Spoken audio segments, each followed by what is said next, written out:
Okay, I'm going to start the meeting by introducing the People's Land Policy. Obviously, some of you who have been to some of the other seminars will have heard some of this before, but I'm also aiming to bring everyone up to date with where we've got to so far with 3 seminars. One of the quotes from the second seminar said, "We cannot resolve any of the crises facing us without dealing with the land issue." And this has been a theme running throughout. The crises, of course, are to do with food, environmental, housing, community resources, health, and social and economic inequality. The land issue is how land is used, who gets to decide how it's used, who has access to that land, and who benefits. The land system is based on injustice and inequality, contributing to injustice and inequality in all parts of society. The People's Land Policy is a project which aims to bring people together to discuss why land is important to them, to develop ideas for change and contribute to building a mass movement for land justice. We produced a working document called Working Towards a People's Land Policy, and these seminars are part of our attempts to really develop this policy based on what we actually hear from people on the ground. This seminar series is officially called Land and Food, Social Justice and Ecological Responsibility. And this food issue is particularly important because in the UK, for example, 70% of land in the UK is used for agriculture. We're all eaters, and it impacts on so many other issues like environment, economic and social justice, and the fact that people's way of life and livelihoods depend on it. As you can see by this little table here, it differs between places like England and Scotland, but still a very large part of our land is being used for agriculture. Seminar 1 looked at post-Brexit agriculture, and we learned something about the new Agricultural Act, and we found that yes, there were some positive features for the environment, but we did think it was inadequate for promoting and rewarding small-scale agroecological farming and good quality, affordable food. If anything, it seemed that it would increase centralization of land ownership in farming. There are campaigners like the Land Workers Alliance are doing their best to change this. In our second seminar, we looked at land and food particularly, and saw how concentrated land ownership is and dominated by large agribusiness. Horticulture, the growing of fruit and veg, is really only 5% of total agricultural land. So we need to import so-called cheap food from abroad, which is of course based on exploited labor. It's very difficult for new entrants to get access to land, especially from those outside traditional farming backgrounds. Becoming a farmer can be a long and difficult journey. And the general conclusion was there was a desperate need for systemic change. Our last seminar focused on urban growing and peri-urban farming. And it was incredible the interest there's been, according to our speakers, in food and growing projects during the pandemic. Projects are springing up all over the country. Some of the key issues that were brought to our attention were, again, the problem of getting access to land and long-term leases for their projects. A lack of job security, not enough information about training and how to get into growing, especially for marginalized communities. And the problem of making growers pay and still provide access to affordable food for the local community. One of the main points to come out of Seminar 3, which links to Seminar 4, is really the need to change the narrative. And people have been removed from their connection with the land and food growing. This has been the result of colonialism and global capitalism. The same in the UK. These were things brought to our attention by the speakers in the last seminar. For example, the Scottish speaker talked about the Highland clearances, and of course in the rest of the UK there was also enclosures and the loss of common land. So generally I think the idea is there's time for a change. Give people the opportunity of reconnecting to the land as a way of moving forward.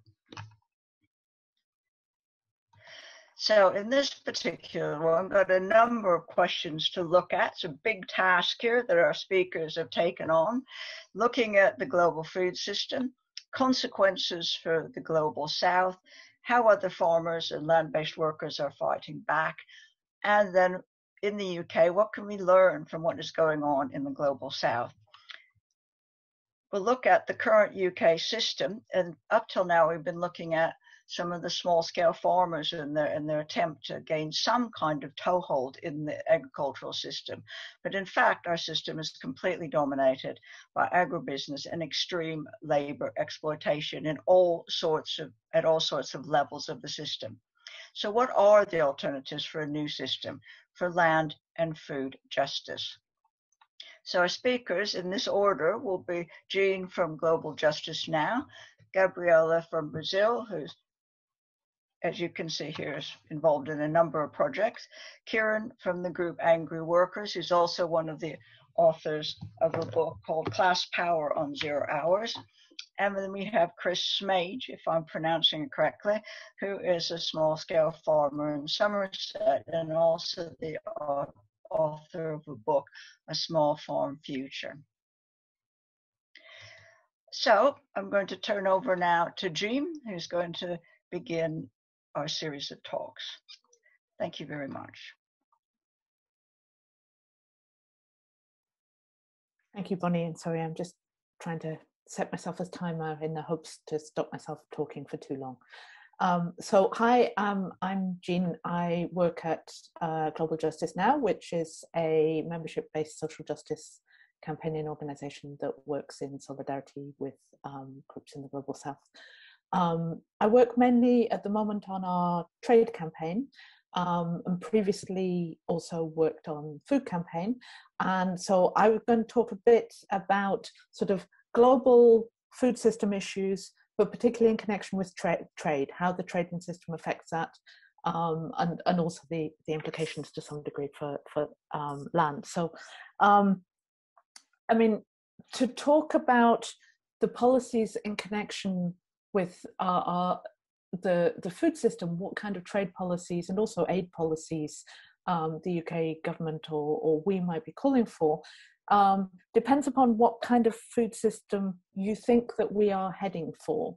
So the UK government and I suppose many mainstream thinkers tend to assume that the conventional agricultural food system that we have here in the UK at the minute, as the dominant food system in the UK, and of course even more so in the US and in other countries in the global north, is the result of a system of progression, and it's what the whole world should be heading towards, and therefore we determine policy in terms of steps towards that. And you also think of it in terms of the opportunities for UK businesses, which means looking at the UK's interests and also at corporate interests. And if that's the way that you are defining you know what you think your policy is about, it's about an agro-industrial system that's in service of the corporate interests of the global north, then of course you end up with a certain set of policies. If instead you assume that the system here is actually, although it seems strange to us, it's a bit of an anomaly, that our food system is not the... Somehow I muted myself, not sure how I did that. Yeah, if you realize that our system is maybe, it took a wrong turn, this is not the way that we actually want the entire world to be going. If you think that what we're talking about is advancing people's interests, not corporate interests, you're looking at things in an internationalist and solidarity approach, then you end up with a very different set of policies. You may still be pushing for change because we need to change many things in the world, but you're starting with completely different foundations from which you wish to build. So looking at what is it that we want, and I know your previous seminars have been looking at this, so probably much of this will be a bit of a recap. But in terms of the food system that we want a food system that focuses on providing food for people.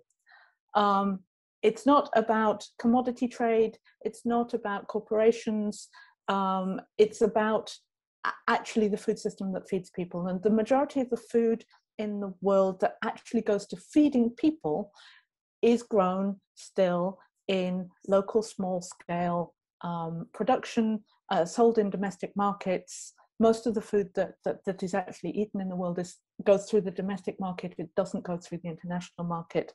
And that's therefore what you should be prioritizing and putting first in terms of your policy making. We want a food system that values food providers, that provides decent jobs, that values the knowledge and skills of those food providers and looks at ways to build that. We want a food system that looks at how can we localize our food system. Now, this doesn't mean that we are anti-trade, or at least I am not an anti-trade person, but it means sort of reversing things. You're not starting with the assumption that everything is going to be traded internationally. You're looking instead at how much of our food system and our food production can very practically and beneficially be done in a local, sustainable way, where the benefits are circulated within a community, within a society, where the benefits can be shared rather than extracted for corporations on the other side of the world, where you have a sustainable approach. So what can you do locally? If you can't do it locally, then you look to what can you trade a bit further, and what in the end, what can you trade globally? And I realize the history and the problems behind my daily cups of tea and coffee and my chocolate injections, but I definitely would not have got through the last year without them. And I'm in favor of those things still being traded. I believe we need to decolonialize the legacies in many of those kinds of things that are traded. And I don't think that kind of commodity trade is where you start. But that doesn't mean that I don't think that it should be part of the system. We also need a food system that is under the control of people and local communities.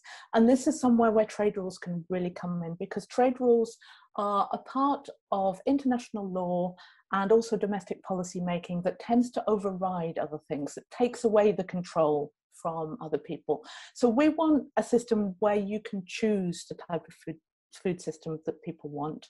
And trade rules tend to reduce your choices. They say things can only be done in a certain way. They need to be done according to the trade rules. They need to be done according to an approach that says that it's always the right solution to open things up to the market as much as possible, and to deregulate, and to look at whether things are the least burdensome necessary for business, as opposed to whether they are the best at actually feeding people, and keeping people healthy and protecting the environment. So those are ways in which you can have a very direct conflict between trade rules and the type of food and land systems that you want to build. And lastly, we want a food system that works with nature. So these points, if any of you may recognize them, come from an outline of the kind of food system that we want, what was written more than 15 years ago now in something called Declaration of Nyaleni in a big global gathering in Africa. And that, I mean, that point of the need for our food system to work with nature has only become more urgent and central and vital since then. So over the last 40 years, trade rules, the rules that are written into trade deals, have been a tool that has been about breaking down some of the more resilient local food systems.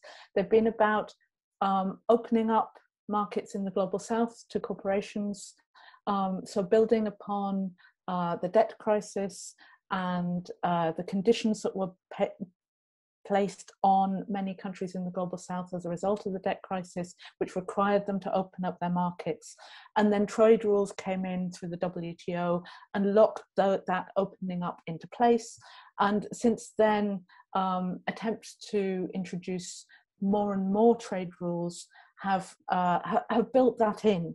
I say that local small-scale producers must compete effectively on an international market, because you end up competing with imports from large agribusiness that can flood into a market at a time when commodity prices are low. There have been decades when commodity prices have been such that grains and other such commodities were being sold at less than the cost of production in the global south, undermining the livelihoods of producers there, forcing them out of business. Commodity prices change, it becomes more viable to sell where you can get a high price in the global north. The commodities move out again, but you don't have a sustainable food system left. You end up with situations like the food price crash and the problems in the early 2000s. And opening up to the international market, of course, exposes you also to heightened volatility, because commodity markets are used not just by investors who value food as something that feeds people, but who see it merely as a financial investment. And it's in their interests for prices to go up and down a lot, because you make more money when prices are changing a lot. So they actually have an interest in exaggerating the volatility of agricultural markets. Talking about investment, which often goes along with trade, this can very directly relate to land issues, because often you get words like we need to encourage more investment in countries in the global south in order to help development.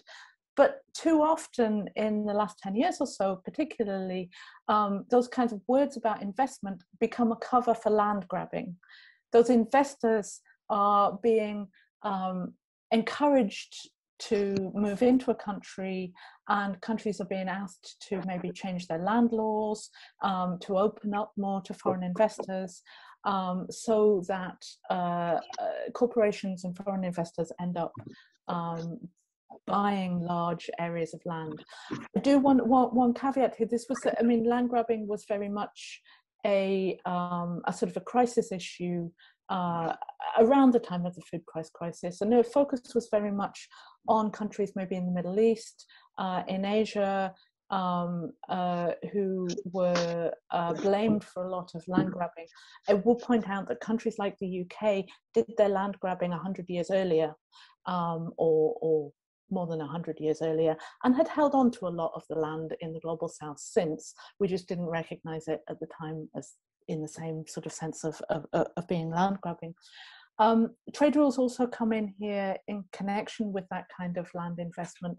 There's something written into quite a lot of trade and investment deals, which is called investor-state dispute settlement.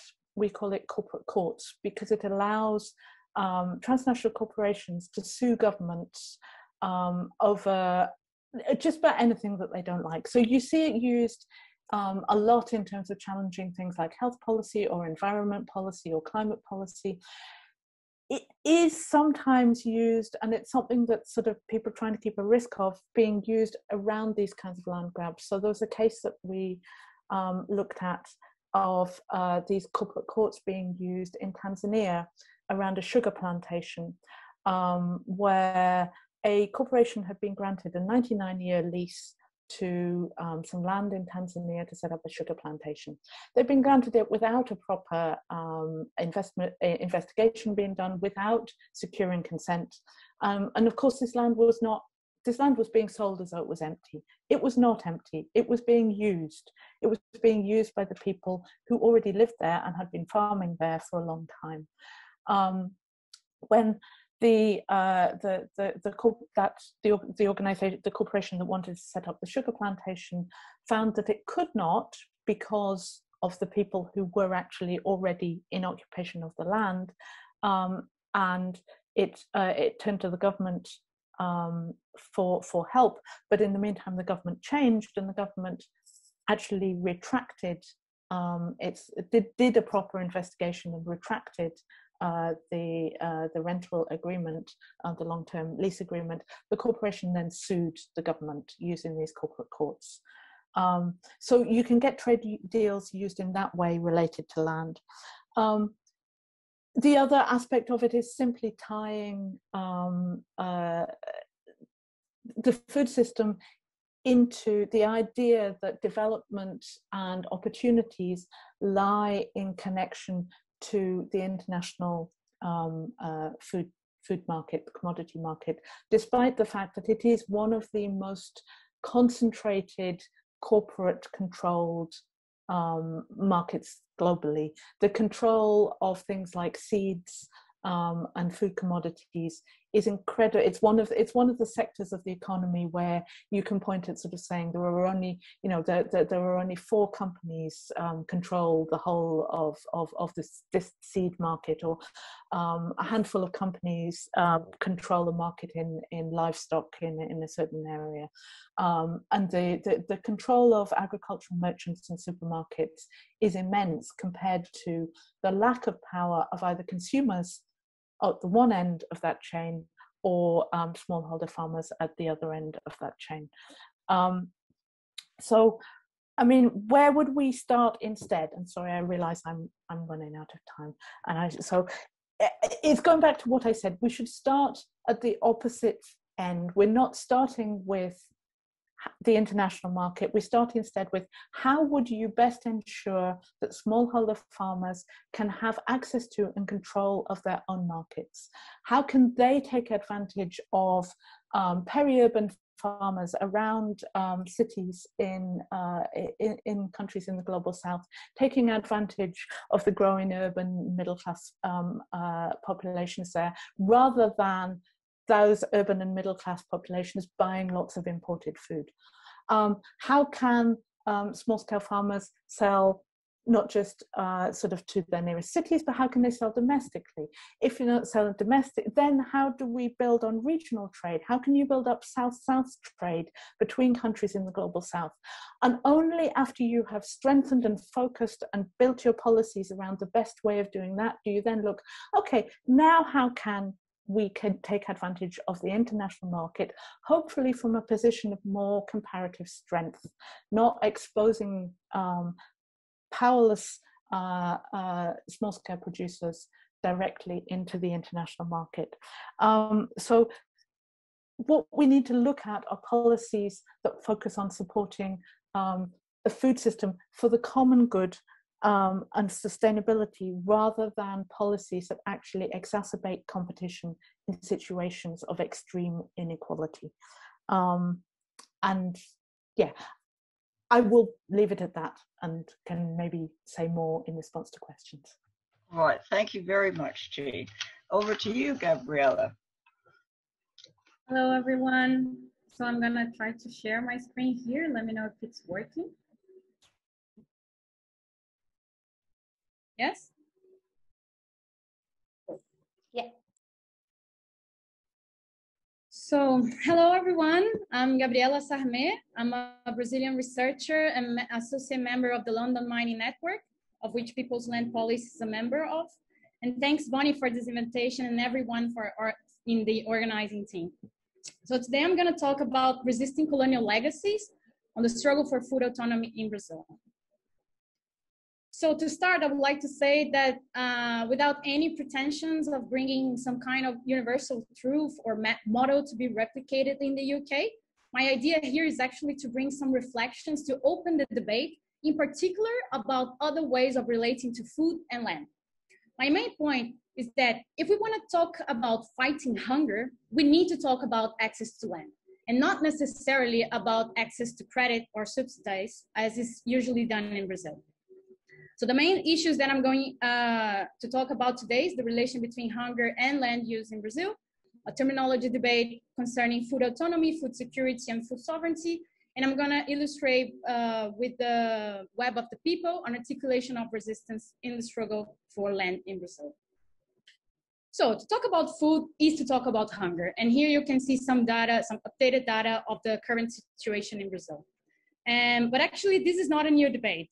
In 1946, Josué de Castro, a Brazilian nutrologist, physician, geographer, and activist in the fight against hunger, developed this groundbreaking ecological work about the political issue of hunger in Brazil. And in a nutshell, his main finding was that hunger is not a result of overpopulation, but actually its cause. This is because Brazilian families were having more children in order to put more people to work so that they could bring more income to the household and thus be able to buy food. So the major problem is not the lack of food, but the lack of access to food, and especially the lack of access to land in order to produce food. And this is the result of a high concentration of land and practice of criminalization of poverty, which are two major colonial legacies of the Brazilian agrarian system that is reflected until today. And this concentration of land actually led to a high concentration of wealth as well. And this is some data from 2019 from Oxfam. And the Brazil's 6 richest men concentrate the same wealth at the poorest 50% of our population. So more specifically about the land use, the colonial plantation production system defined by Portuguese laws, by the Portuguese crown laws, that one of the conditions to access land was the obligation to build sugar mills to stimulate more monocultures for agro-exportation. This is a colonial legacy that continues to haunt Brazil to this day, now in the shape of the agribusiness production system. It is also important to recall the racist component of this concentration of land and wealth, since the exploitation of Black and Indigenous bodies have always been in the center of this modern colonial system of capitalist accumulation. An example is the Land Law of 1850, defining land ownership without through purchase, while not giving any reparations to those that were once enslaved, but actually giving financial reparations to those that were slave owners. So an example of criminalization of poverty, in the Vargas government, celebrated for creating Brazilian labor laws, they created concentration camps to criminalize hunger and poverty, aiming to prevent these people from reaching the capital cities. And they lived in subhuman conditions, like being fed like cattle, and they died by the thousands. And this is a extract from the local newspaper. And as you can see, there was more than 70,000 people dragged to this concentration camps in the promise of work. And we can talk more about this later as well. So the period of the dictatorship has deepened the colonial legacies with new marks of violence and authoritarianism. And all these points are related to the colonial legacies. But in particular, I want to highlight the state-capital pair that represents the structural and lethal intimacy of the juridical and economic structures of the state, and also with the large capitalist conglomerates. The use of legislation in favor of banks and companies is an example of that. Another example is the conservative modernization plan that was developed by the dictatorship that basically aimed to develop rural areas, but in a way that would still preserve the concentration of land and wealth. One of the conditions to access rural credit was the obligation to apply a chemical package using agrotoxics on a large scale. And this led to the rise of the Brazilian agribusiness as we know it today. And to give a more contemporary example, Larissa Bombardi, she's a researcher at one of the most prestigious Brazilian universities and is recognized for her critical studies on the use of agrotoxics by the agribusiness. And she had decided this month to go into exile after suffering attacks and even death threats. So now coming to the terminology debate, my intention here is to highlight the power of language and how some expressions can be well conceived, but at the same time, poorly implemented. And now I'm gonna bring my personal perspective that it's basically a decolonial approach. So regarding the agrarian reform, it is known that it always requires some sort of measure to deconcentrate land. And in our own constitution, it's written that land must fulfill a social function and cannot be seen as a commodity. But the problem was that when we finally put a worker in power, it happens the commodities boom, and therefore more incentives go to the agribusiness. There's even a debate about whether they did agrarian reform or not, and I agree with those that say that it was just land regularization because there was no deconcentration of land whatsoever. It was actually an important legal recognition of territories, giving titles to small farmers, but only in those territories that were already occupied. So there was no structural change about this legacy of land concentration. And about these differences here, once again, this is one perspective that I'm bringing, and there are many others around these concepts. So food security is in a situation of meeting basic nutritional needs, but having little regard to the origin or quality of the food. An example is the former mayor of São Paulo that was basically offering food pellets to street children as a municipal policy. And food sovereignty, on the other hand, it's a more interesting concept, even defended by La Via Campesina, as you might know, and that it's more worried about the social and economic relations in the production chain. But in my view, it remains being problematic because of its reference to a centralized power, a sovereign. So generally, when implementing those policies, they reinforce the dependency of small farmers on state incentives or access to credit from banks. And this is my main criticism of the PT government, because they consider access to income as the only measure of justice in Brazil. So finally, the concept that I mostly identify with is that of food autonomy, which is widely used by land struggle movements in Brazil, because it speaks about territorial justice, and it aims to disrupt existing relations of dependency through the articulation of peoples. Now, moving towards the articulation of resistance, the Teia dos Povos, the Web of the People, it's a Black, Indigenous, and Popular alliance that arose in the state of Bahia, the northeast region of Brazil. This articulation defends strategies of struggle such as occupations, repossessions, and popular settlements.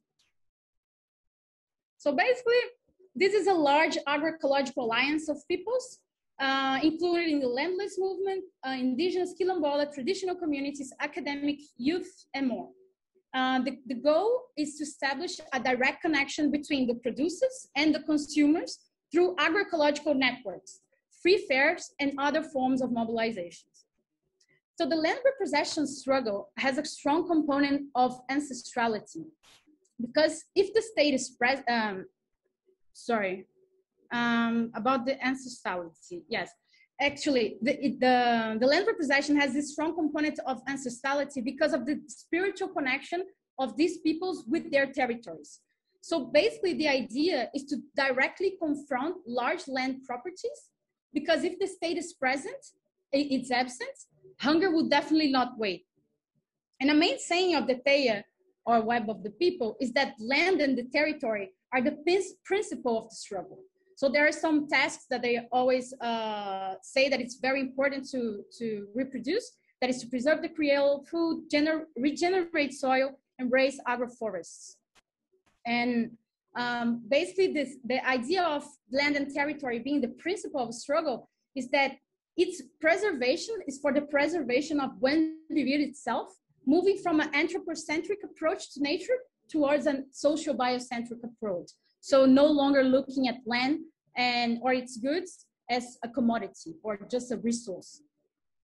And the idea of organic thinking is quite different from the sequential, linear, modern colonial thinking with these eternal promises of progress or development, as instead it prioritizes a circular economy that ensures food autonomy through territorial and financial autonomy. And the two movements that I want to talk about today is the Tupidamba Indigenous peoples and the settlement of Dois Riachões. And both of them are also located in the state of Bahia. Despite the fact that Teia now it's spreading all over Brazilian territory, so it's reaching many other regions as well, not only the northeast. So the Tupidamba have an impressive history of retaking territories, and which for them is also a process of healing from the long traumas of violence that they have been suffering since the first invasion. They have developed this agroecological system in harmony with nature and also have created 5 indigenous schools to pass on their knowledge. So for them, food autonomy comes from growing their own food. And here we have a photo of Glyceria and Erutaiwan, that it's her son. And she's one of the Tupinamba's leaders who, sadly, in 2010, after talking with the President Lula from the Workers' Party about the demarcation of their territory, ended up being arrested along with her son. And that time, he was only 2 months old. So despite the violence being a constant in the Tupinamba history of struggle, their outstanding organized resistance can be seen as one of their main contributions to the Web of the People. And now the settlement of Dois Riachões. They're organized by SETA. It's the movement of settled, camped, and quilombola workers of Bahia. And it has an even more interesting story, considered by many to be an agrarian reform by nature's action. And this is because a plague infected several cocoa farms, turning all of them unproductive. And the families that used to work there in slave-like conditions. And as you can see here, they were forbidden to grow their own food. They couldn't even taste the cacao, the cocoa that they were planting. And they were working in exchange of food, receiving less than 3 pounds per week. And because I did an average conversion here, but the Brazilian reais, it's way worse than that. But actually, what they did was that they ended up occupying the territory with the millennial agroecological practice, that is the Cabruca system. And this system values the native biodiversity to maintain a high quality production, but with the forest standing. Today, they send truckloads of food in every 2 weeks for families in need in neighboring towns. And they also have a certified chocolate production. Also, even amid the pandemic, they managed to open a chocolate factory school last year, and they're now building a National School of Agroecology. So in that sense, lands that was once concentrated by one family, now it's occupied by 40 families, an average of 150 people, with an autonomous food production that guarantees quality of life, not only in the economic sense, but in those many other multiple aspects that are embedded in the debate of quality of life. And the Buen Vivir debate, it talks a lot about that, about the importance of recognizing that it's not only the need of improving the economic conditions that you can improve people's quality of life, but actually there are many other aspects that I have to take to be taken into consideration. So lastly, I want to close my presentation sharing my contact details for those interested in contact me later on, and bringing some reflections about how all of this can relate to the UK. So I was wondering, what is the wording mostly used in the UK? If there is food security, food sovereignty, food autonomy, and if there is any criticism or critical perspective on the way that these policies are implemented, and how is access to land? How it's people able to have land in the UK? And if food production from these places are of good quality and accessible to all? And those and if those does this food production respect the cyclical timing of nature and doesn't overexploit land? And about those foods that are imported, if there is any monitoring policy of the production chain. Here are the references of my study, and I thank you all for listening to me. Thank you very much, Gabriela. And hopefully we might be able to answer your questions. Maybe some of the other speakers would like to have a go later. I'm going to move on to Kieran from the Angry Workers, who's going to talk about the situation of workers in the food industry.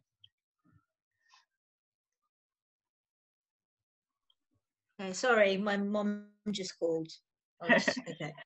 Okay, let me get this up.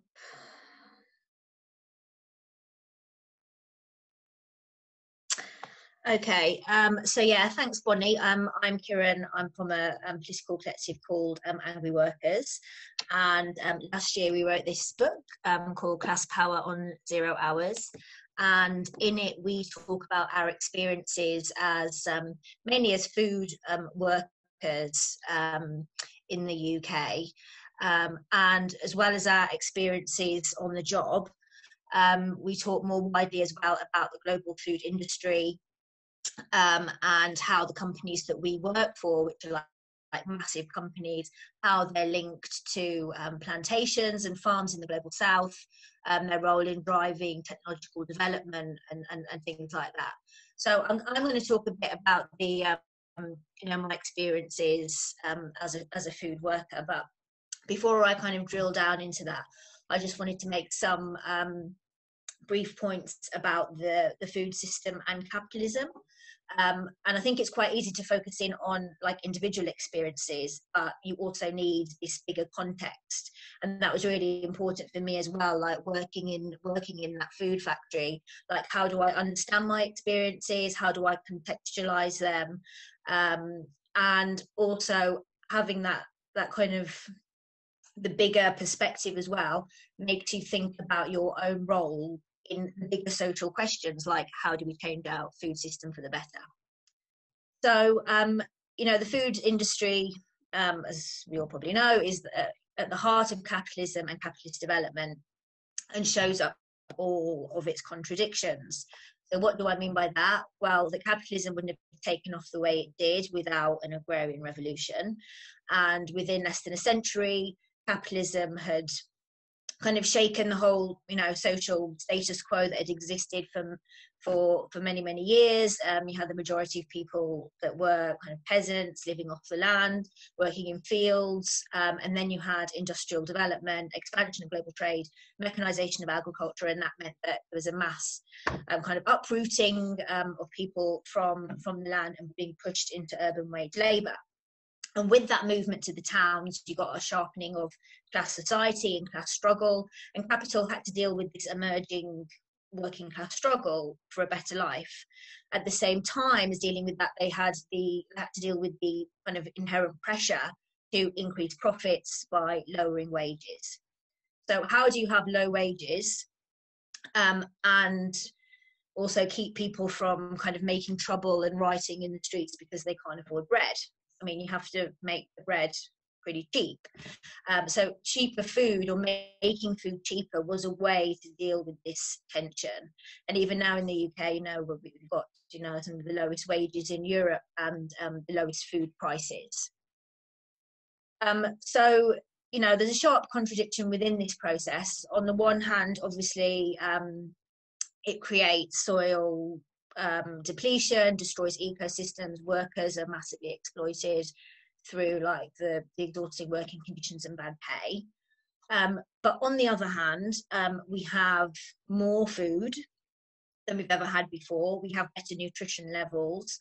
And I'd say even more than medical advances, that's caused the life expectancy of working class people to increase around the globe. You've got the global food industry and production has also reduced the time massively required to make the world's food.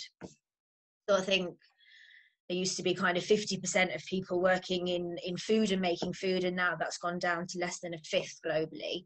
And that means that many of us have been spared the backbreaking work of farm labour, and women especially have escaped, the necessity of having to slave over a hot stove all day, preparing meals for the family, because now you can just stick a pizza in the oven. So in the UK, at least, we don't have to spend a lot of our time trying to feed ourselves. And at the same time, we've also created millions of wage workers who, unlike peasants before them, are part of this global workforce that isn't kind of contained by the concerns of their little patch of land. So I mention these things not because I want to kind of downplay the destructive aspects of food production or whatever, but just to highlight that actually that there are these positive developments, and that these positive developments have laid a material basis for a fundamental social change. So, if we don't always have to worry about scarcity and hunger, if we can theoretically at least produce enough for everybody to live on, the basis is there for all of us to live in a more equal and emancipated world. And, let's face it, no revolution is going to last more than 5 minutes if we're not going to be able to keep ourselves fed. So there are terrible aspects, but there is this kind of global revolutionary potential in there as well. So the question is, how do we build on this revolutionary potential in order to reimagine a sustainable food system without necessarily having to go back to the fields and be toiling away for 12 hours a day, which, to be honest, doesn't sound too appealing to me. So this contradiction can only really be solved by those who are at the heart of it and who experience that every day, and that is the workers themselves. So having worked in a food factory for the last about 4 years, I know a bit about what it's like to be a worker in a food factory. So this was a company called Bakkavor, which probably no one's ever heard of, but they produce you know, a lot of the ready meals for the supermarkets. So I worked inside on the assembly lines, and then I was working as a forklift driver outside the factory. I was making hummus. So there's this kind of one factory that makes like 80% of the UK hummus, and then in the factory where as a forklift driver we were making 150 types of ready meal. So the work was really hard. The assembly line work in particular was like really physically and mentally tough, very fast paced, you know, the pay's rubbish. Generally everyone starts off in a 0 hours contract, and that's used as kind of disciplining mechanism to keep you working very hard and very fast. And it's also very labor intensive, in the sense that I think like a lot of people think that food manufacturing in the UK is really automated and that the machines do all the work, and you know, it's kind of an image of like just, you know, a machine just churning out like 1 million biscuits an hour or whatever, and there's just like one person overseeing the whole operation. But and obviously some products you can do that. So if you're in like a Coca-Cola bottling factory or something, then you can largely automate that. But for ready meals and even hummus, I mean, there was a lot of people working in these factories, like way more than you would think. And as long as you have access to cheap labour, the incentive to invest in machinery is really low. And you could really tell that in my workplace. I mean, like the machines were always breaking down. Things were really basic, like just using pallet trucks a lot, and you know, they always got messed up, and then it took ages to buy a new one. So even though the wages are low, labour costs still make up a fair chunk of the overall costs. And if it's not worth to buy more machines, you can only get productivity increases if you're squeezing workers and putting more pressure on workers to work faster and longer. And that's what they tried to do in my factory. So I think actually in the last 10 years, the line speed doubled. So it was pretty kind of mental. So in that sense, it's very labour intensive. So in my factory, I think there's about 800 people working on every shift, 24 hours a day, 7 days a week. And you're having to do a lot of the work yourself rather than the machine doing the work. But in another way, I mean, considering how much food is produced by those 800 workers, I mean, it's like massive. The amount of food that you can produce, the amount of people that can be fed is like exponentially, like, you know, massive compared to the amount of workers that it takes to make that food. And I make that point because, you know, I think we shouldn't really disregard the fact that mass food production is pretty efficient. And when I think about a non-exploitative, non-capitalist food system future, it isn't really about kind of spending half a day like slow cooking a chicken to feed 6 people, although, you know, if you want to do that, then fine. But it's about being able to kind of feed the whole world so nobody goes hungry, and that work is shared out so that the burden doesn't fall on like just a few people, because we all, you know, benefit from that. So I could kind of carry on and talk about how, you know, rubbish that work was, the fact that there was a lot of bullying necessary to keep the lines running, to get the orders out on time for the supermarkets, how the management like divided the workforce to make sure that we could fight back easily, how the women were doing the hardest jobs for the lowest pay, how the union colluded with the management to keep workers down, and all of that would be, you know, very true and interesting. But, you know, I don't want to kind of give, I don't know, do some kind of like sob fest or something, or like liberal hand wringing about poor workers. The point that I want to make is, you know, what can we learn from this work and the workers in these industries? How can we use that knowledge to have a grassroots-led transformation, and not just of the global food system, but like the whole system in general? I think most of us agree that, you know, any kind of structural change to develop a non-capitalist food system will be a result of a movement from the masses, from the bottom up. So then it's about using the knowledge of the existing agricultural labourers, the food scientists, the transport workers, the assembly line workers, to develop a more ecologically sustainable food system. So, I mean, that was why I kind of started working at the food factory. It was part of what's called a workers' inquiry, which is about trying to organise with your co-workers and fight for more control over the work that you do and how you do it, as the first step to building the power necessary for workers to even, start reimagining a different way of doing things, and their own role in bringing that about. So, because, how do we really start thinking about alternatives to the current system, and how we can bring that about when you can't even control like how fast the assembly line is going, or that you can't control when you go to the loo or not. And so fighting for some kind of workers' control is a step towards having this like power and confidence to actually take on that responsibility for alternative ways of running things, and not think that we have to rely on capital or big corporations or whatever to organise our food system on a global scale. So that workers' inquiry is also, it's about organising with co-workers, but it's also about trying to find out how things actually are organised, how our work fits in with workers in different departments, how our work is linked to workers in workplaces down the road or in different countries. And with the kind of general tendency towards de-skilling, it's easy to lose sight of the fact that we're part of this bigger system, that we're part of this kind of bigger global chain of workers, and we need to rediscover that. And I was always really interested as well, like where are the ingredients coming from? I mean, we got a lot of frozen kind of meat chunks from China, and frozen cauliflower and diced onions also from China, and aubergines from south of Spain, and like meat from Ireland and mushrooms from Netherlands. And also it's about kind of keeping an eye on like what's happening internationally. What struggles are happening amongst other groups of workers.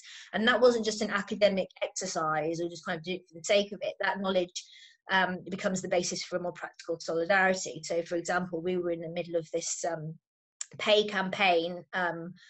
When I was working there, we were trying to get £1 an hour more for everyone. So we were all kind of like, a lot of people near the minimum wage.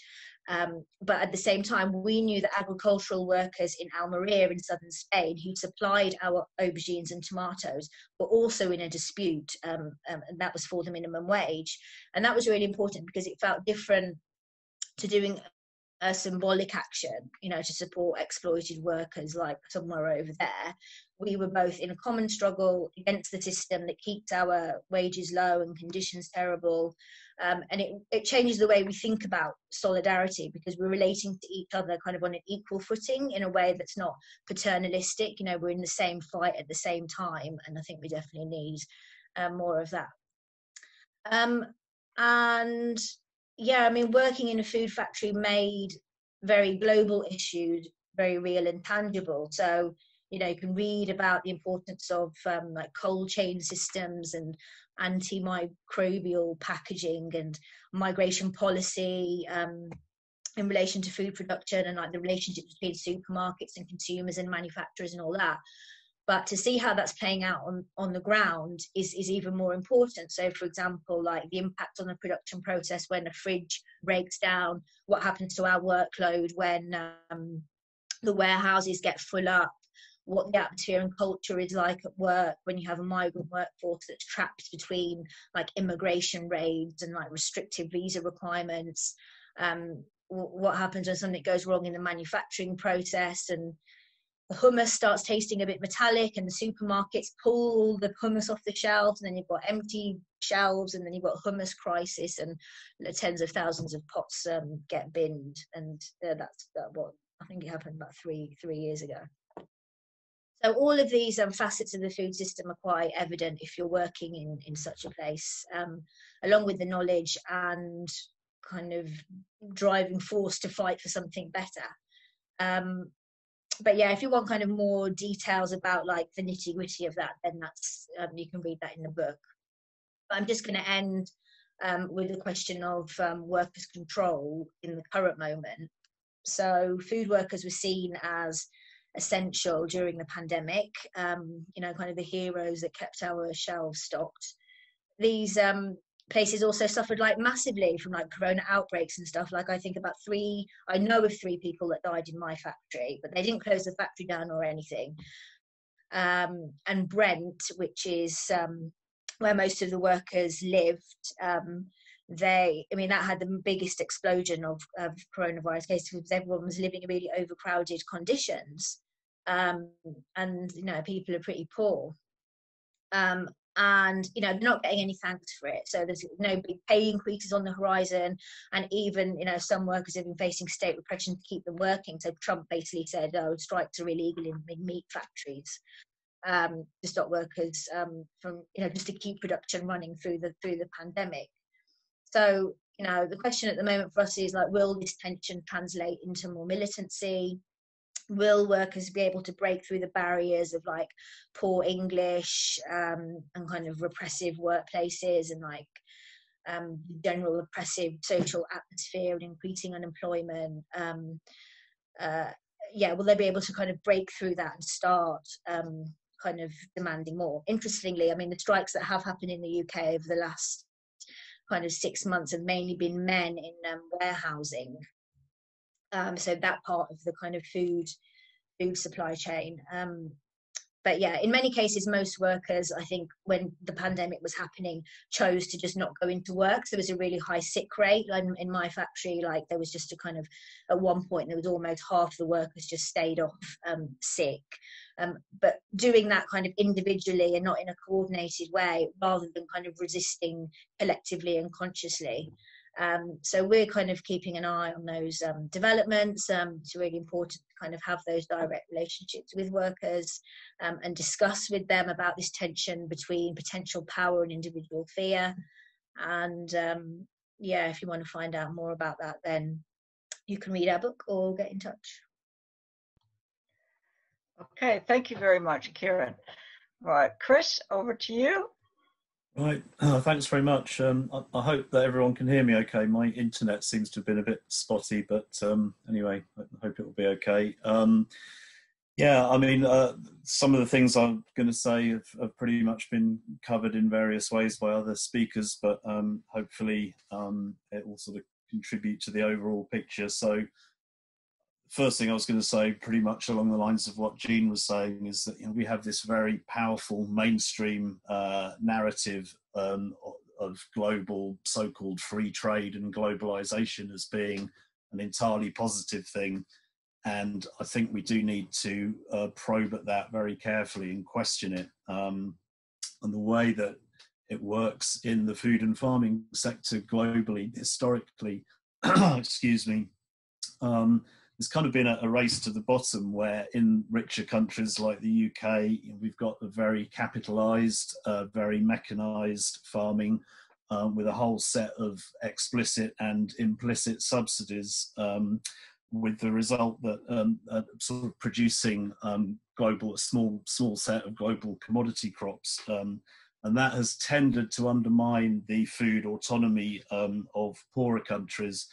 But it hasn't particularly benefited farmers in the UK either, you know, despite the sort of stereotype of the subsidy junkie farmer. You know, most farmers are struggling. There was a study about 10 years ago by the Rural Communities Commission, before the government abolished them, that suggested about a quarter of UK farmers were living below the poverty line. And, you know, for the farm sector, it's a very aging sector, a lot of pressure for people to get out of farming, which is kind of weird, the way that we tend to celebrate the creation of jobs in most sectors, whereas we tend to celebrate the ending of jobs in the agricultural sector, which is kind of strange. Here in the UK, you know, the standard figure is that about 1% of the national workforce is in farming. I mean, there's a whole kind of economics of labour and energy going on there, where basically diesel, fossil fuels are cheap, human labour is relatively expensive, and so you sort of get pushed towards capital intensive and labour light forms of farming. But it's not a kind of it's not a real figure in terms of the labour input into our food system, because of course we are basically importing either the labour, historically migrant labour, or basically anything that's sort of labour intensive in terms of food production. So basically our fruit and veg we import from countries where labour is cheaper. So about 50% of our veg, about over 80% of our fruit we import. You know, that's not sustainable long term, I don't think. It's not just either. So, you know, we need to attend to that. And I think, as Bonnie was saying in her opening remarks, you know, we need more fresh fruit and veg production in the UK. So that's the sort of thing that somebody like me does. There has been a move towards smaller scale, predominantly horticultural, more ecologically considered agroecological farming, and the Land Workers Alliance that people have mentioned have been very instrumental in raising the profile of that. There's the criticism that it's a kind of middle class movement, you know, that the food that we produce is expensive, and that is largely true. I think there are ways that, you know, we can try and get around it, but it's largely true. But we get into this kind of vicious circle where still the majority, you know, the sort of biggest single economic sector globally is the food and farming sector. And, you know, one reason that that food is produced so cheaply is because labour is rewarded so badly. So we get into this kind of vicious circle that, you know, if we continue cheap food prices to feed the poor, you know, we sort of don't get out of this kind of poverty trap. So we need to kind of zoom out from that and look at the larger economics of what's going on. You know, we need to put the food prices into the wider context of land prices and the price of housing, which is really critical everywhere, certainly in the UK, energy prices, and the price of labour. So the solution can't just be on the farm, but ultimately I think the solution is going to have to be people taking more responsibility for producing food, fibre and other resources locally, and part of that is going to have to be rethinking the economics of land and the affordability of land and routes into agriculture. So a context for that, I was interested in Gabriella's distinction between food sovereignty and food autonomy, which I like very much. I think, you know, we do need to be thinking in terms of, I mean, food sovereignty was the term coined by Via Campesina at Nylani. I mean, food autonomy, I think, is a nicer way of thinking about it. So moving away from this idea of producers and consumers interacting with each other remotely through the medium of financial, sort of globalized financial marketplaces, and thinking about ourselves more as local communities, as communities of growers and eaters, not producers and consumers, who hopefully are actually meeting face to face and collectively determining you know, how to meet our basic needs locally. Here in the UK, that is going to have to mean a lot more people working on the land, you know, taking that responsibility for a more labour-intensive, more horticultural production. So I think, you know, this is a time to be experimenting.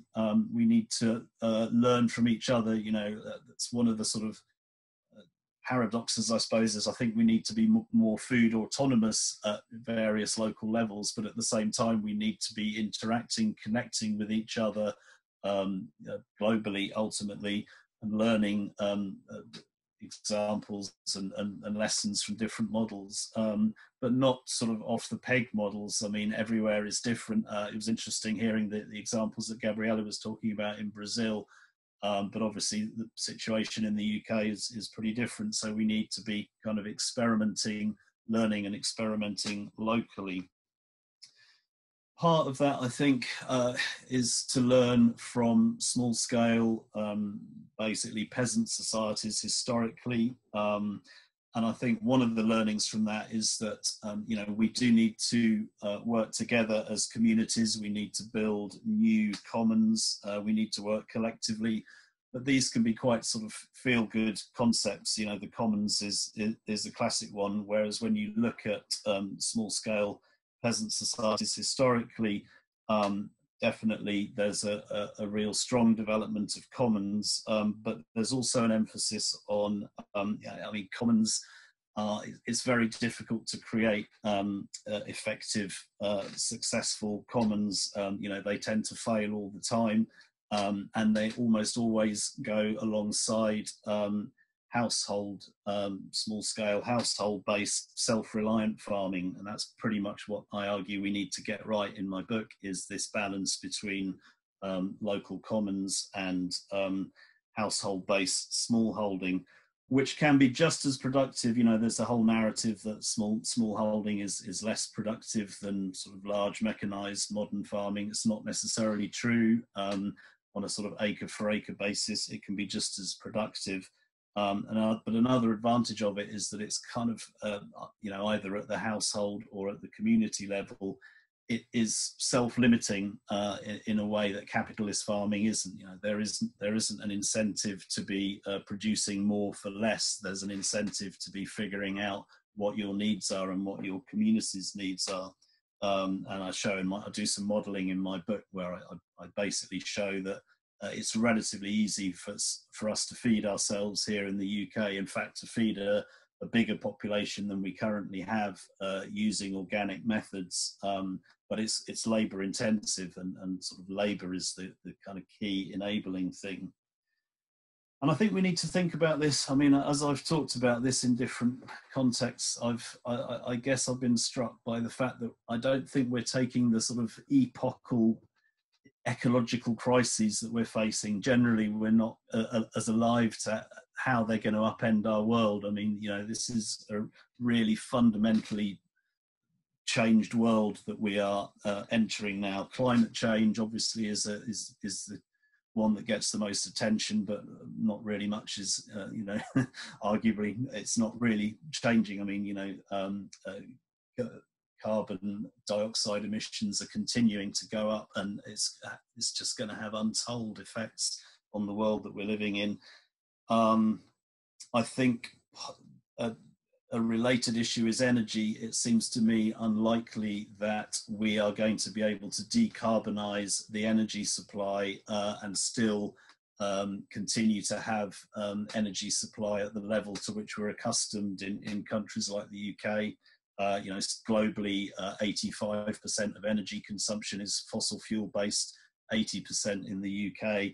So I think a clean energy future is, despite the kind of techno hype, is going to be a lower energy future. Economic growth of the kind that we've been accustomed to over the last several decades or centuries, the sort of formal economy has grown sixfold over the last 50 years. It's pretty clear that it's not going to be able to grow sixfold over the next 50 years. There's also a whole set of issues around water, which is key in agriculture, and most freshwater abstraction is agriculturally related.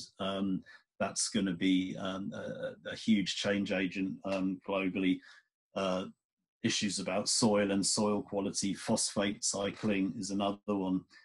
So all of these things are really going to upend the world that we've become used to and the distribution of population. So I think in the decades to come, we are going to be looking at really vast migrations and movements of people, both within and between countries, generally from urban areas to rural areas, most likely from lower to higher latitudes, from low to high latitudes, from coastal areas to inland areas in view of sea level rises, from arid and precipitation threatened areas to moister areas. And it's not hard to imagine the possible conflicts that might cause, but I mean, what I try and do as best I can in my book is think about how we can create something positive. Like all the other speakers, we need to change the food system anyway for a whole bunch of economic and social justice reasons, but we're going to have to change it because of climate, energy, water and soil realities. So I kind of do my best to try and conjure something positive out of that. And I basically draw on the traditions of left agrarian populism, of peasant populism. I mean, most people do not have access to land, but in the future we're going to need to have very many more people on the land, living on small, predominantly but not entirely self-reliant farms. The economics of land are such that value tends to concentrate in it, so that land values tend to escalate beyond what people can afford to buy. You know, agricultural land is now trading about £10,000 per acre. Obviously, any type of residential land is vastly more than that.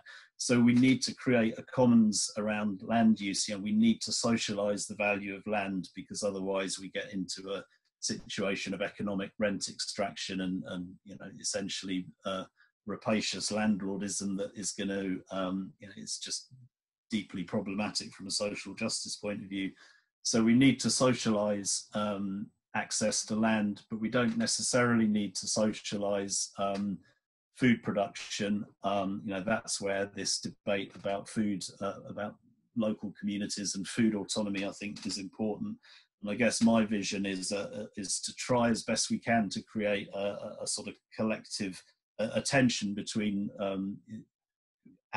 commons access to land and household-based and community-based food production. So, you know, that's the level of the challenge. I do talk about all of this in much more detail in my book, A Small Farm Future. But that is a sort of 15-minute summary, I think, of the level of challenge that we face. I think I'll leave it there. Right, thank you very much, Chris. So there's a lot of big questions here.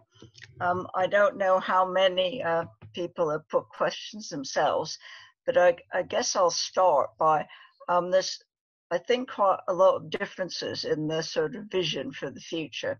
And I was just wondering if there was some kind of way in between, because to me, I would say that I can see from all our other seminars that loads of people do actually want to go and become peasants, oddly enough.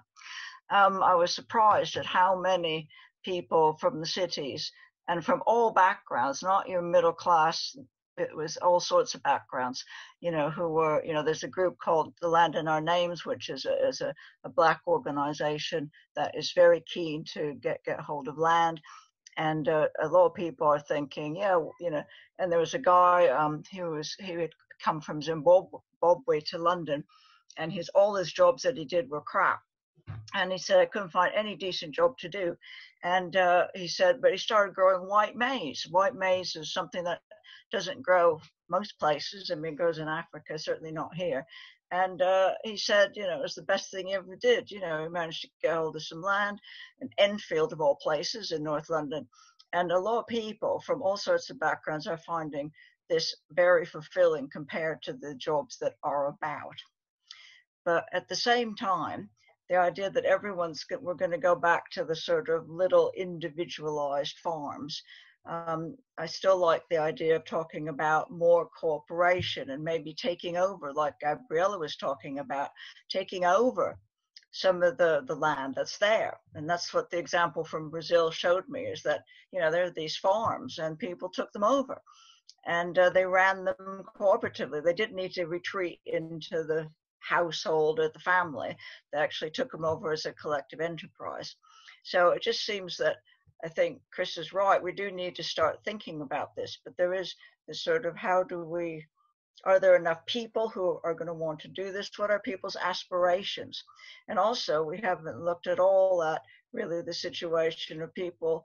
Once you've grown the food, then you've got all the distribution, you've got all the sales, you've got all that aspect of it.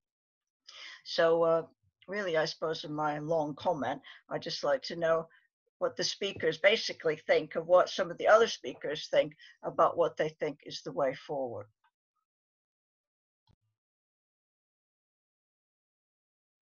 We're gonna reproduce the same, like the first one is going to say, or can I start? Yeah? Okay. So I have some comments on everybody's presentation. And about Jean's presentation, I thought it was very interesting that he also brought a critical perspective on the idea of development. and how this is deeply connected with practices of control and domination, such as control of lands, control of seeds, and how this is highly connected with this big capitalist conglomerate. And this relates a lot to what I've also mentioned about the commodification of nature, right? This anthropocentric approach to land, that we are basically denying the fact that we are actually a part of nature, and we not only need it, but we simply cannot survive without nature. So this connects with what Kieran said, that no revolution with at least not even 5 minutes, we're not able to maintain us fed. And I really like this quote, and even take some notes here, because it's very critical, like how food in the UK is imported from several different places worldwide, and how these small farmers are working in problematic conditions. So I was wondering if Angry Workers has any specific analysis or program regarding women's leading role in agriculture. So the women's role in agriculture and small agriculture worldwide. I was interested in that. And also Chris mentioned about these connections with each other, right? Like locally and globally. And so I was wondering, like, how are we going to take advantage of this globalized format that it's already here? Because it's not something we can just pretend that no, there's no connection like worldwide with connecting many different countries. But actually this is already a reality. So I was wondering that maybe a lot of work has to be done considering transnational solidarity efforts, looking at the borders, specifically the conflicts that happen in the borders, and that a lot of solidarity can come from these connections. So I think that's all my comments on everybody's work. I really liked all presentations. Alec, do you want to take over? And the other speakers might want to make a comment, though, on other people's presentations. Yes, I was going to say, I was wondering if Kieran, did you want to respond to that, since there's a few questions directed towards Angry Workers? Well, I mean, I find it quite problematic, and I know I guess I'm in the minority in this kind of grouping, people that kind of come to these seminars, but like this idea of like small farmers, I just think, I mean, historically, it's been very oppressive. Like small farmers doesn't equal kind of equitable.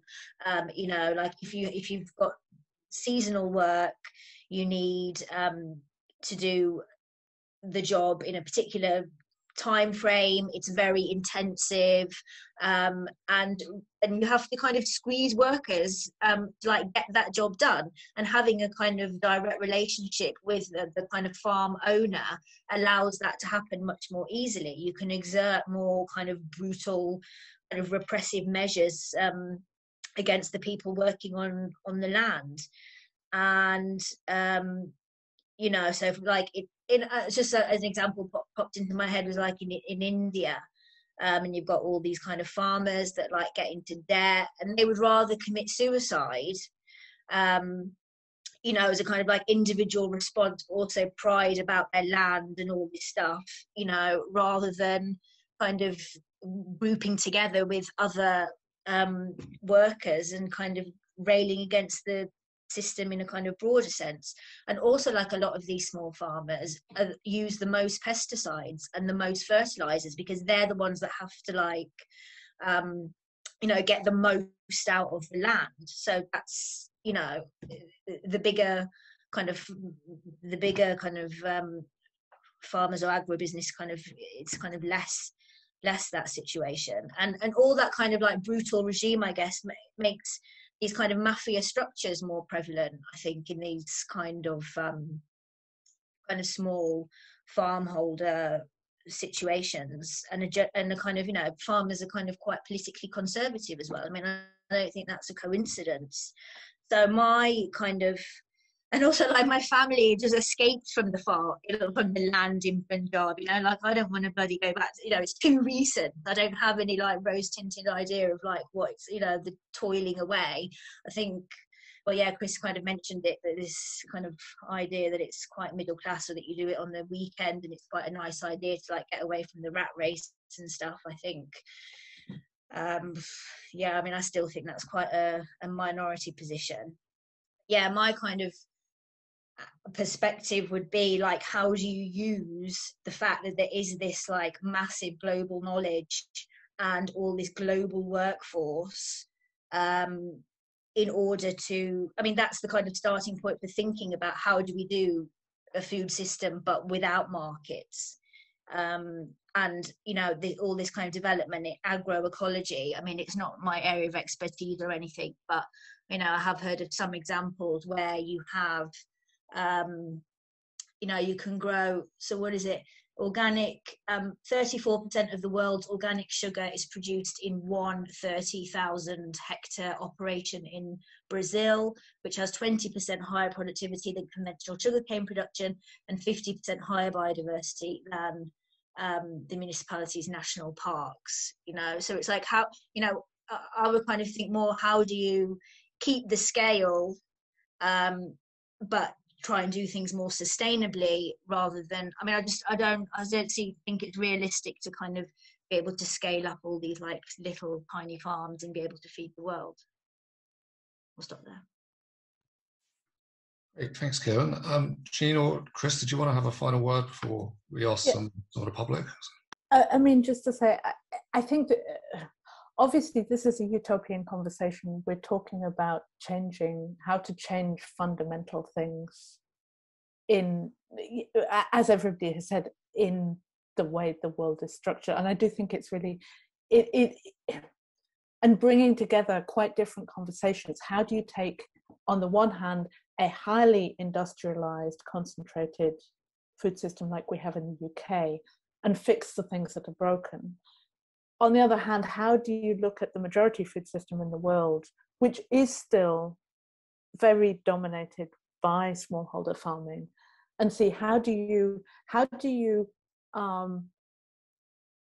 develop that in a way that is equitable and just? Because many, I mean, I agree, there are many ways in which in our current world, the sort of household farming just exaggerates oppression, including gender oppression within the household. But some of the reasons for that are the forces that act upon incorporating that system within a capitalist economy. And of course, then, but then how do we challenge the entirety of capitalism in order to find a way of doing things differently?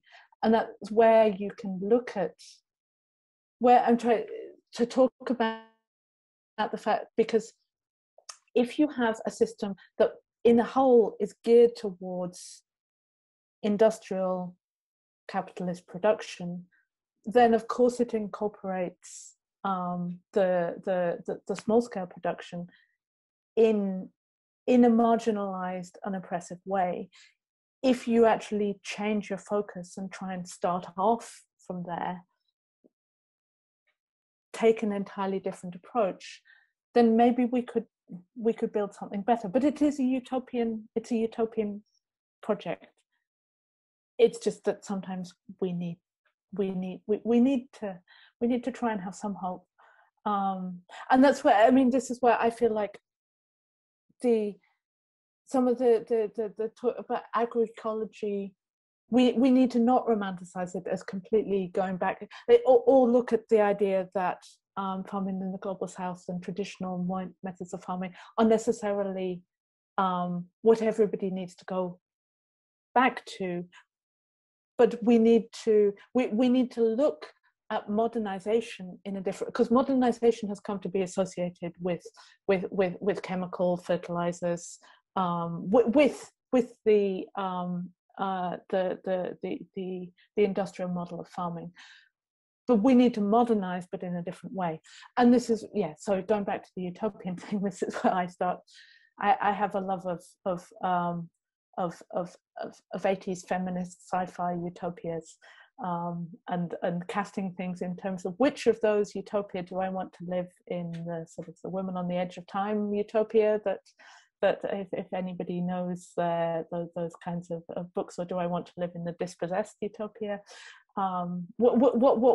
It is a utopian project, but that's sometimes we have to have utopias in order to force us how to think that the world could be different. On a different note, as somebody who has spent in past years far too long having conversations about, are we talking about food security, food sovereignty, the right to food, food democracy, food justice? Food autonomy is another new one, and it's how it feels like a good term, but I do not want to get hung up on the terminology. I want to talk about what does it mean, what do we want to do, rather than worry too much about labels. I think the term sovereignty has always had extra complications for the movement here in the UK, just because of the overtones of the word sovereignty for people largely on the left, in a society like the UK, as opposed to the way that it can be understood in a country that has gone through a liberation struggle from imperialism, in which it can have overtones that are much more to do with liberation, and it does not have that understanding in the UK. Anyway, sorry, I will not take up more time. Great, thank you, Jean. Chris, were you about to make a comment before I could do, yeah. I mean, I talk quite a bit in my book about, there's this whole duality of sort of nostalgia and romanticism versus progress that I think we kind of need to get beyond. I mean, I guess my view is that people want well-being and they want prosperity, and people go where they think they can find that or are enabled to find it. And historically, in the last couple of hundred years, depending on where we're talking about, that place has been urban. But underlying that urban prosperity is basically cheap fossil energy and cheap capital. And we can't really assume that is going to continue to, to enable that kind of urban prosperity. At the same time, there's still a couple of billion people worldwide who are farmers, poor farmers, and the roots out of that are problematic. So I think any sort of global policy that we follow has to has to take their interests into account. But it's true. I mean, basically, small farmers in pre-capitalist economic systems and in capitalist economic systems, they tend to get the rough end of the deal. So part of what this sort of discussion is about, part of what people's land policy is about, is figuring out, how to prevent that. Because I think it's the reality that many of us are going to face. We are going to have to take responsibility for producing our food more locally, because the energy and the capital infrastructure, the water infrastructures and so on, are not and phosphate, is a huge ticking time bomb, it's been called, in terms of the need for local nutrient cycling. So we are going to have to bite this bullet in various ways, and so what we need to do is figure out how we can do that in a just way, and to avoid the creation of further extraction of value, which, as we all know, capital systems do very well, whether we're talking about small-scale peasant farmers or urban workers. Great, thank you, Chris. So we move on to questions from the audience. Guy Dinmore, I see you have a question about the UN Food Security Summit. Would you like to ask your question?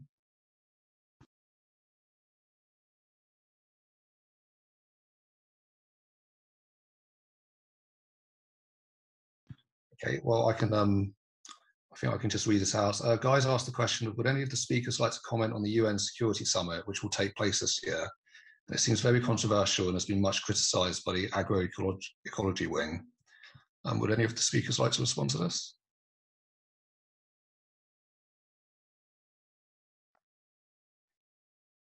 I mean, I can if in terms. I mean, the global governance of the world food system is always something that's within, is an area of struggle. At the time of the food price crisis that happened around 2008, there was a real focus on the fact that over the preceding decades, the conversation, the governance had fragmented and fallen apart, and there was no effective system. And there was an attempt to come together around a reform of the body called the Committee on World Food Security, which was reformed to be one of the most inclusive bodies within the UN system, incorporating civil society and focusing within civil society on the constituents of the people most affected by hunger, including the small-scale farmers, pastoralists, fisherfolk, also the urban poor, the workers, Indigenous peoples groups, women's groups, trying to ensure that those people have a direct voice and that they are able to have direct input into policy making. Now, at the same time as incorporating civil society, it also incorporated business, but it was really an exciting space, bringing those voices directly in. But there has been a lot of resistance to that, and the way that the current World Food Summit is being organized seems to be a way of trying to bypass and reject that approach, because it is being taken outside of that system. It's being organized not in partnership so much with the UN system of countries and this attempt to bring the voices of those types of constituencies in, but more linked with the World Economic Forum, with corporate interests. It's being chaired by somebody who has been the chair of the Alliance for a Green Revolution in Africa, which is an organization that pushes high-tech approaches to industry, to agro-industry. So, and certainly there has been a rejection by civil society that if you do not, nothing about us without us, I suppose, is basically the thing. And if you do not bring us in, we will not accept the legitimacy of this summit. Thank you, Jean. Gabrielle, Kieran, or Chris, did you want to add anything?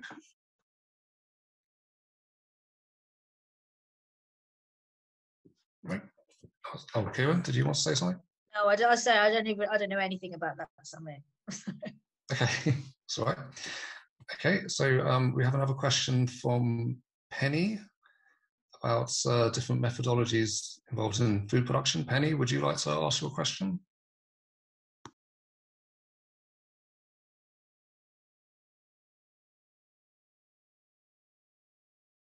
Oh, it's okay, I can read it out as well. Penny was asking, are there methodologies that could enable us to calculate potential food production using both soil and soilless growing systems, including hydro, aeroponic and aquaponics, alongside more traditional soil growing methods? Chris, I don't know if this is something that you explore in your discussion on small holdings and farming methods. To some extent. Sorry, you cut out in the middle of when you were reading the question. So it's looking at whether you comparing soil-based and non-soil-based production, did you say? Yes, sorry about that. I don't know what happened to my microphone there, but yes, it's about comparing different methods. It's probably at my end. I mean, yeah, you know, there's all sorts of modelling exercises that you can do at different levels of sophistication. I mean, we're all ultimately sort of groping in the dark with this stuff, but I mean, basically there's not enough. I mean, non-soil based food production, I think, it has its role. The sort of whole movement of kind of hydroponics and vertical farming, urban farming. But I mean, in terms of feeding the global population, we're talking about, it's hard to get away from some of the big staple crops, grain crops, kind of carbohydrate root crops, and it's you know, basically soil is everything. I mean, there's no way that we can get by without you know, using, you know, I think as Bonnie had at the beginning, you know, 70% of the land in the UK is devoted to agriculture. I mean, true, most of that is grassland that's relatively low productivity, but still it's you know, about what is it? It's about a quarter, more than a quarter is arable land, and you know, there's no way that we can do without that arable land. You know, there's obviously a whole debate to be had about meat and organic and legume and you know, nitrogen fixation and so on. But yeah, you know, we do need to be using less agricultural land from you know, from the point of view of biodiversity and nature. So there's, you know, issues particularly around meat with that, but yeah, you know, we need arable cropland unquestionably. Just had a question here from Taja about asking a question to Gabriella about Brazil. I was talking about the current political situation as well. Taja, would you like to ask your question?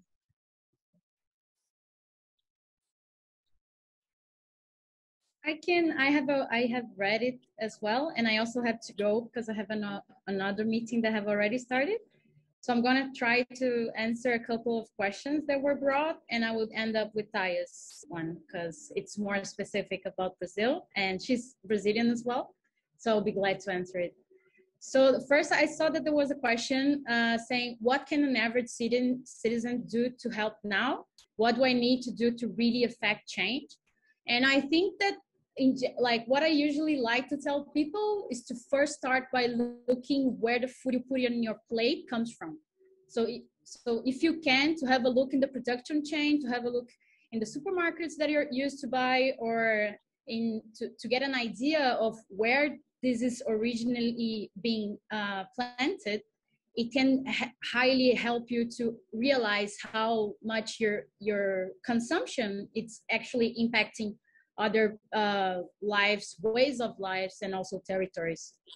And also I put a comment in the chat, because I think that everyone, like, if you can donate, please do donate to movements of struggle for land. And particularly the Web of the People, they have, and I'm sending now in the chat, they have a part in their website with some text in English to explain how is their movement and how you can donate for specific campaigns. And they also have a general fund for supporting the network itself, but they also have some specific campaigns. And I think that can help a lot of these people, especially now that the Bolsonaro government's literally creating measures to exterminate these people in all their communities, actually. Another thing that I found very interesting was Kim's comment on this labeling, you know, that it's quite common. And I thought that this is something that I'm constantly debating among my friends as well, because there is a constant need to categorize some things that actually for those people that are living in the territory, it just doesn't matter, because in their daily basis, they are living a daily struggle. And it doesn't matter if you call food security, food autonomy, food sovereignty, it always relates to them. It's always about them. So it's actually this, it's nothing, we cannot do anything about them without them. So I think that this is a great point that she brought.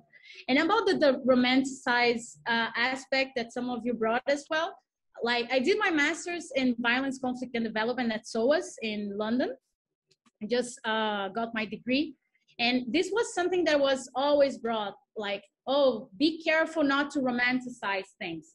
And I was always cautious about it because, of course, we cannot romanticize anything, because otherwise we will only keep in the ideas world and not putting this in practice. And actually, to create transformative changes, we need to put things in practice.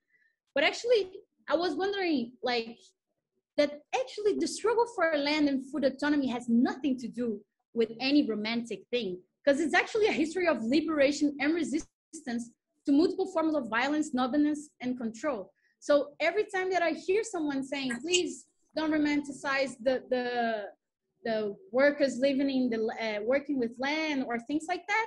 Like not even those people romanticize those lives. So what are we trying to do? So there's no romanticizing whatsoever here. We really need to start to listening to these people and really attending to these demands, to their demands, because they have a specific demands, and it's not any specific group or government that will basically save anyone, because this is a constant history that has been reproduced since the first colonial invasion, right? So lastly, I don't know, and Bonnie also mentioned the debate on taking over lands in Brazil, and coming for this debate on romanticizing, I think it's very important to highlight that it is needed a collective strategy of defense, because all of these confrontations are very, very problematic. So you can see, like, even in the Workers' Party's government, the Tupidamba people suffered a lot with the military police, the national force. They were, like, the national force were sent to their territories with pepper spray and electric shocks. And it was, like, affecting women, children, and things like that. So it's just something that we cannot stand, and we do need to focus on a collective ways of defending ourselves, because the state, honestly, has always been the monopoly of violence. And we see today, for these movements struggling for land, that the state is not on their side. It's not, won't do this job for them. So lastly, and on Taya's point, I'm just going to talk about the last part, because it's a very well developed argument, considering the new elections that are about to come. And she says, considering that our options of government in these new elections of 2020 may be Bolsonaro and Lula, what are the connections of Teia dos Povos with movements like MST towards addressing economic policies of radical land distribution to stop commodifying food and land? And basically, it's important to say that Teia dos Povos was born from the landless movement in Brazil.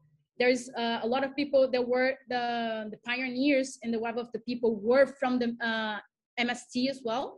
And they work and highly close with one another. So the landless movement is also part of the Web of the People, because actually the Web of the People is a more broad alliance of many different peoples, not only the landless, but also those who live in the Riverside Basin, Indigenous communities, Quilombola communities, and many others. So basically what they usually debate is that the point of the MST having a close relation with the Workers' Party was a bit, to say the least, problematic during that time, because a lot of government posts were addressed to the leadership of the MST and other social movements as well. So basically that structure that I mentioned before, the state capital pair with this lethal intimacy that reproduced racial violence in many different forms, it's actually now, well, not now, but at the PT government was basically neutralizing the movement of resistance, because those leaderships were now in government posts. So this is something that Teia dos Povos says that it's basically unacceptable, and we cannot be engaging in this electoral race without focusing in the most urgent demands of the people that it's actually starting to build, to grow their own food. So in order to build these economic policies of radical land distribution, the main focus is to prioritize these popular networks and actually literally don't count with the state, because we know that even if we have a progressive party government in power, and I'm specifically talking about Brazil, it ended up having a lot of other problematic consequences. So they are basically focusing on the idea of looking for land and growing their own food in order to make people aware of what it's about, what it's actually growing your own food, and being able to connect with those that are growing your food. So this is their main focus. It's addressing these economic policies of radical change, but from below. So it's the connections between peoples that will make this radical transformation. And lastly, she mentioned about how the UK and Western colonialists could help movements like Teia dos Povos. And I reinforce the my request here to have a look in the Web of the People website, because they have a lot of different strategies and ways of collaborating. So I think I can stop for now. Thank you, Gabriela, for that. Next question we have is from Catherine. That's a question for Kieran. Catherine, would you like to ask your question? Hello there. Hi. I work for the Land Workers Alliance, and one of my roles at the moment is supporting agricultural worker unions in Spain, mostly those organised by SOCSAT. And I was very interested to hear you mentioning, and I think I read it in the Class Power in 0 Hours book as well, the work that you did supporting sort of like migrant workers in Spain as a back of all worker in the UK. And I was wondering whether you could talk a little bit about that experience and the methods you undertook. Yeah, I mean, we weren't really supporting them. It was just, we knew that that struggle was happening at the same time that we were in the middle of our pay dispute. And the reason that we knew is because we had a comrade basically who's from there, and she was actually in West London at the time. So she was able to kind of be the conduit. Otherwise, I mean, this was like over a year ago now. So that has kind of been building up momentum. So I know that I think it was Tom Fresh or something they were called. They're kind of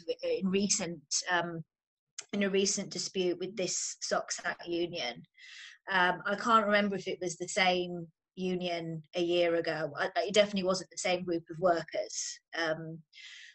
But I think the point was really that, you know, migrant workers, like along the supply chain, are always somehow blamed for lowering wages and stuff. Yeah, like that's what the boss says to you, is, you know, when you're in a struggle. And when any kind of migrant workers or workers across the supply chain start to do stuff themselves and start struggling themselves, it's a really good kind of reference point to have, because you can say, well, no, you know, they're not accepting these wages either.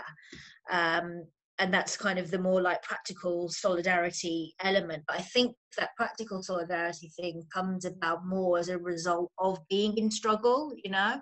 So like we never got this far in Bakkavor, but you know, at a certain point where you're kind of building, you know, you might go on strike, you face more repression from the company, and you need external support.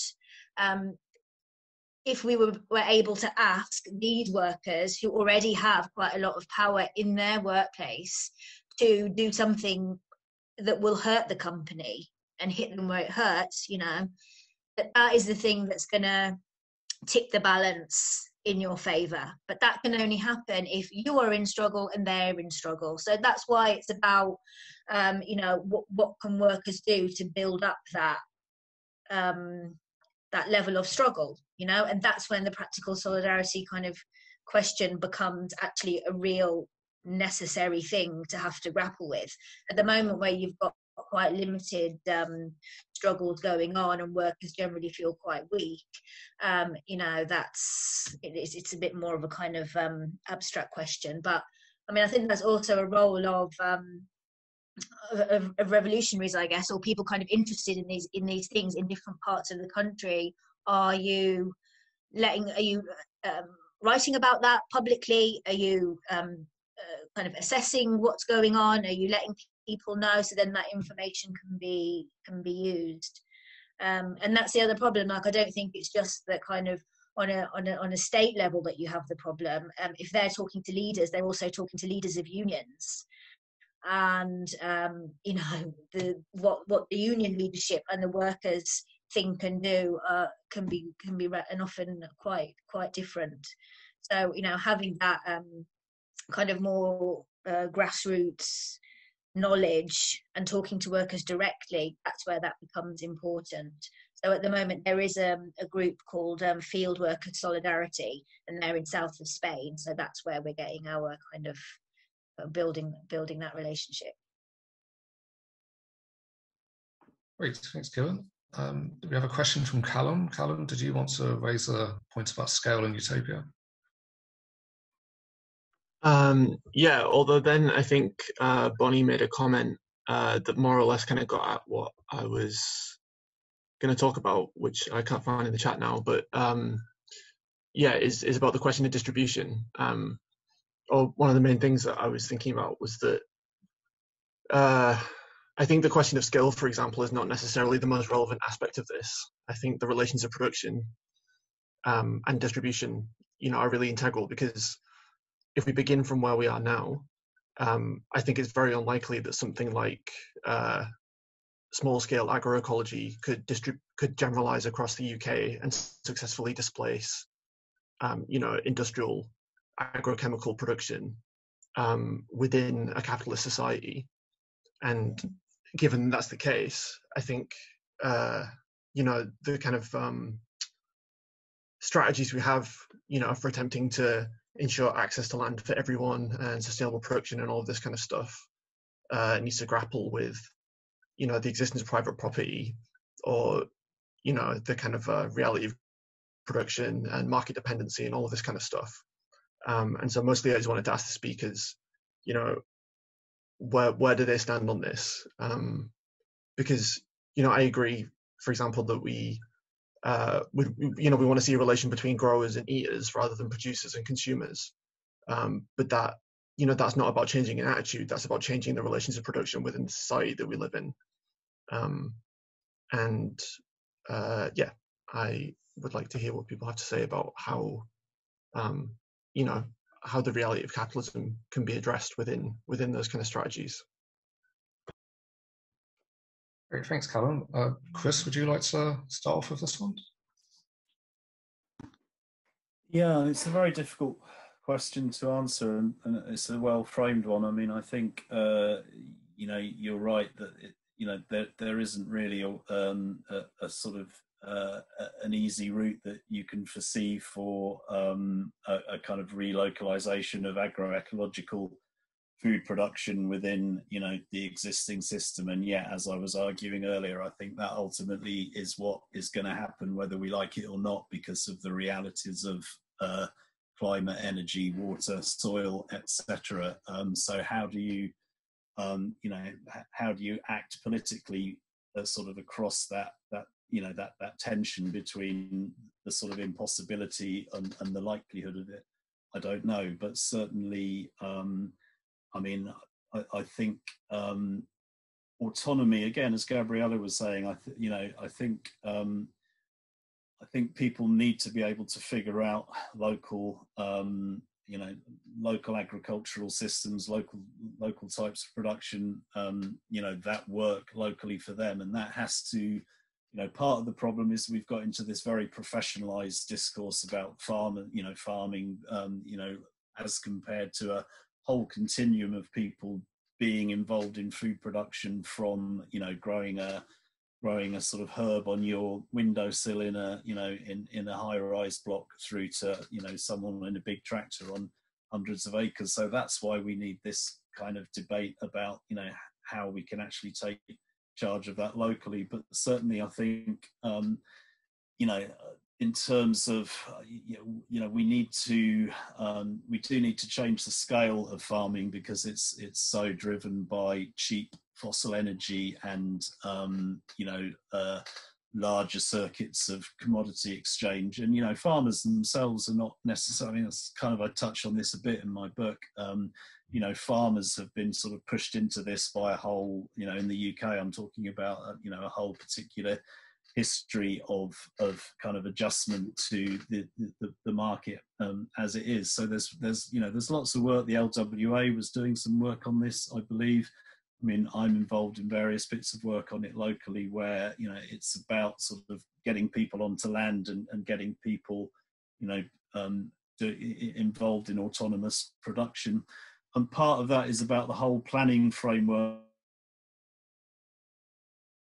It's like agricultural land. One of the big problems is that bare agricultural land, although by any standards it's outrageously expensive, it's still relatively affordable. But there's a huge pressure to get that kind of speculative gain in terms of residential land. So we sort of need to have a we basically need to find routes through the planning system and sort of try and rein in this idea of residential development land as I mean, we're sort of vastly overcapitalized in the UK as a result of that kind of housing pressure. So, the sort of the politics and economics of sustainable food production intersect with the politics and economics of decent living and affordable housing. And I think, that to my mind, that does require political organisation around access to land, basically getting people farming on small scales, and there's ways you could do that. I mean, I'm involved in the ecological land co-op, which is one relatively mainstream route to try and create affordable small holdings. We can debate what affordable means, but there's various levels of activism where we just need to reclaim land for local community, re-socialize it for food needs locally at various different levels of the local. So that's there's no easy answers to it, but that is we just have to start doing it however we can. Great, thank you, Chris. I see it's almost 9 o'clock, so I just want to give an opportunity to Kieran or Jean if they wanted to respond to that comment or to have any final comments before we sum up. I would just say very quickly, I mean, I think changing the food system radically to transform it in the way that it would need to be transformed to make it sustainable will only really happen if we have this massive shift in who owns the land. And I think if you're challenging private property on the scale that it needs to be done in order to enact this, then you're halfway there. And that's why it's easy for me. It makes sense for me to think about these kind of food struggles and thinking about a sustainable food sector within this framework of moving beyond capitalism.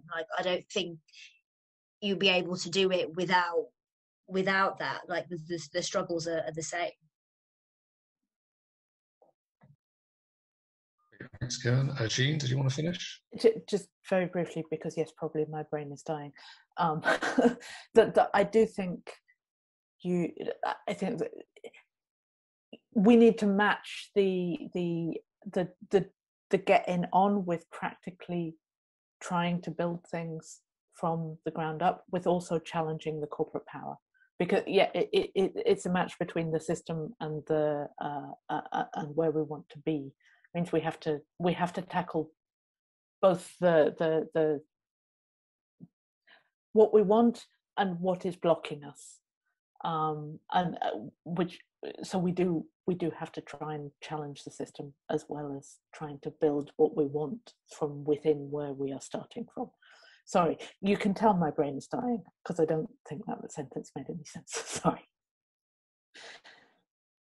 Great, thank you, Jean. And thank you, Kieran, and thank you, Chris, and thank you, Gabriella, who sadly left for another meeting. That was all really fascinating and a great debate and lots of great ideas. So I'm just going to pass over to Richard now, who's going to finish up and talk about next steps.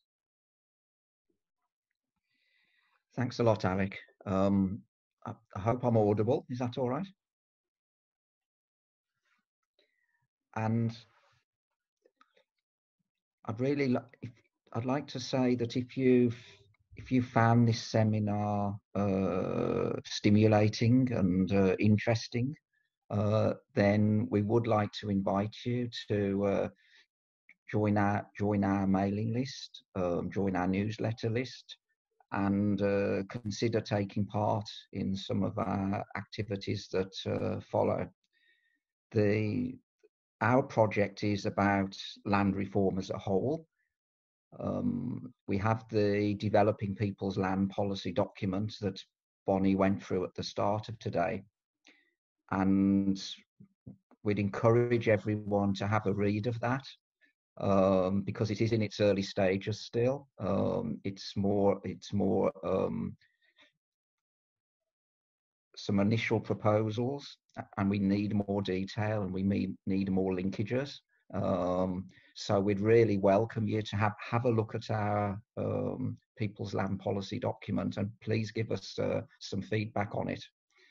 It seems to me there's been a lot of discussion tonight around whether things are romantic or utopian, whether things are grounded or not. And we are trying hard in what we're doing to be radical, but also to be broad-based as well around land reform. So we do have connections with housing campaigns, with climate campaigns, other types of environmental campaign. We've done work previously on biodiversity issues. And I think a number of you were saying that you can't look at the question of food and food workers and small farmers. You can't look at any of this in isolation. And we absolutely agree with that. We feel the only way is to really connect together these wide range of issues. And we would like you to join up with us. All of the recording from today and the presentations, they will be on our website as soon as we can get them up there. And please look out for further opportunities to attend some of our meetings and support us in what we're doing. So if I could just hand back to Bonnie to close. I don't have anything more to add, I don't think, except thank you very much to the speakers, and thank you for the participants, and especially to some of the participants which I think have been here for all 4 seminars. And really the next step is really to look at all the different ideas of all the discussions that we had within 4 seminars, and we will be trying to bring it all together in some way, which is going to be a little bit of a challenge. So anyway, I hope that I will meet all of you again in some capacity as part of trying to build a movement for land justice in the UK and elsewhere. So thank you again to the speakers for joining us, and to all the participants.